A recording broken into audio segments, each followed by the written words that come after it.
I used to live in Philadelphia and I worked a lot at the Scribe Video Center. And there they had a lot of these kinds of initiatives for young people, like longer initiatives where young people really make substantial documentaries. And that always seemed to me like a very important thing to do. When I came to Buffalo in March 2003, I immediately felt like Squeaky Wheel could really benefit from having a longer, like 9 months long youth media initiative that would deal with local history and culture. A bunch of artists lived here for a long time and using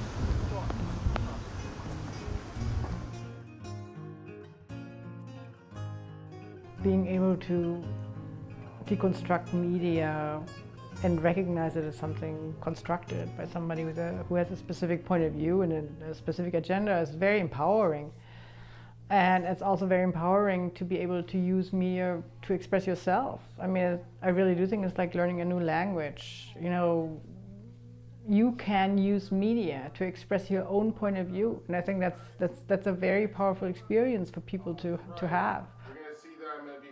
The Buffalo Youth Media Institute is, I think, different because students learn everything from beginning to end, and they pick their own topic after they've been introduced to a certain historical or cultural topic. Then they have to pick their own topic within those boundaries. And then they make their own documentary and they have to edit it by themselves. So they learn how to make a film from beginning to end. And we should all see our video that we shot. The first couple months was really touring around like the waterfront in Buffalo, and we started watching documentaries other people had made, and it was less learning how to use a camera and more just learning about the community and learning what we're really trying to do. Buffalo Youth Media Institute, I was interested in because I realized that I had something, you know, with my creativeness. I could create something that people would be interested in seeing around Buffalo. My project is about abandonment in the city of Buffalo, and it's with the rising amount of abandoned structures and abandoned businesses, abandoned houses, and it's people leaving the city. And I just want to bring the project so people can see the effect that the abandonment of the economy is leaving on the economy here in Buffalo, and how it's affecting the next generation. It's businesses and history that's been lost in the city that our generation should know about, and there's many who actually don't know because they are not educated on it, or they don't, you know, it's not here anymore. And I just think it's a lot of stuff in the city that can be spoken about, you know, that young people should know about.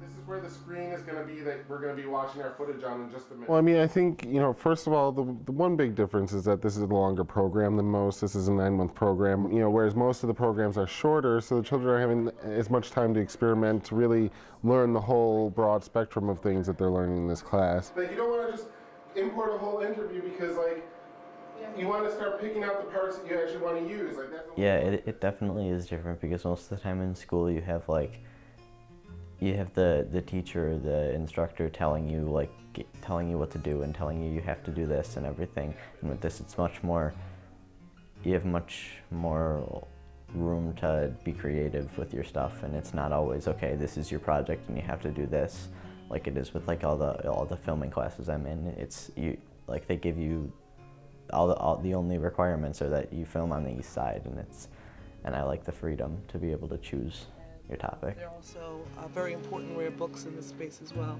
and you can have access to them. But the idea is to both give some background knowledge of whatever the theme is. Last year's was the East Side, so we assume that the majority of the kids would be unfamiliar or totally clueless about the East Side, just as we were.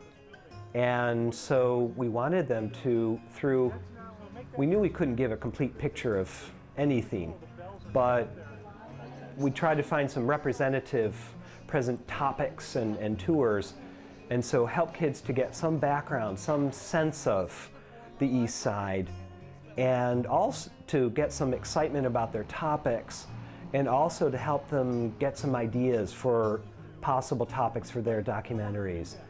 And actually last year, at least half of the documentaries, the topics were related to a tour or a presentation that they had heard here at Squeaky Wheel.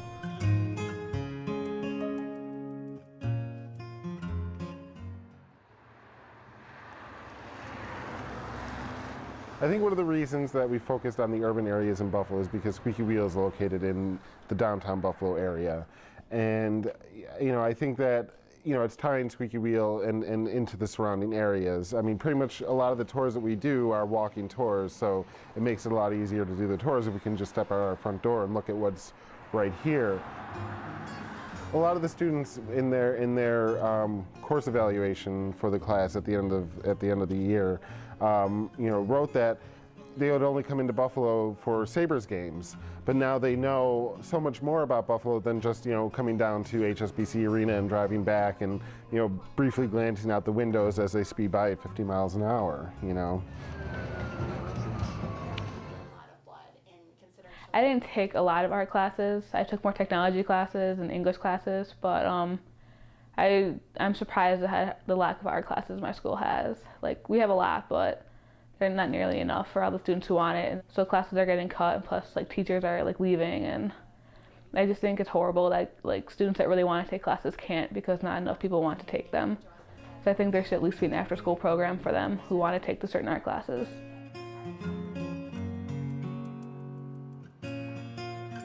This program started in October. It's been about 4 or 5 months now that I've been in it.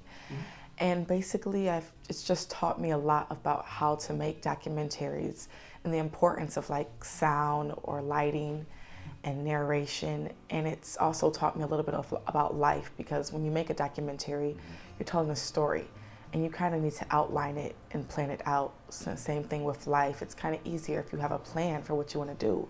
So it's really made an impact on my life. And originally I was going to do a collaboration with somebody on Kensington High School.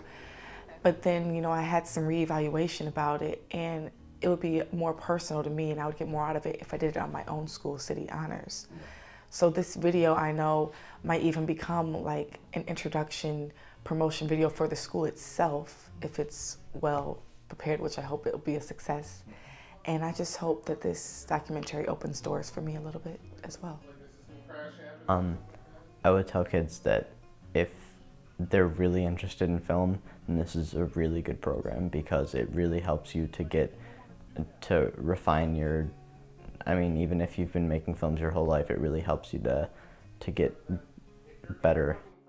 We get into festivals. We're starting to submit those videos into festivals, and we get into them, and nationally, and that makes us very proud.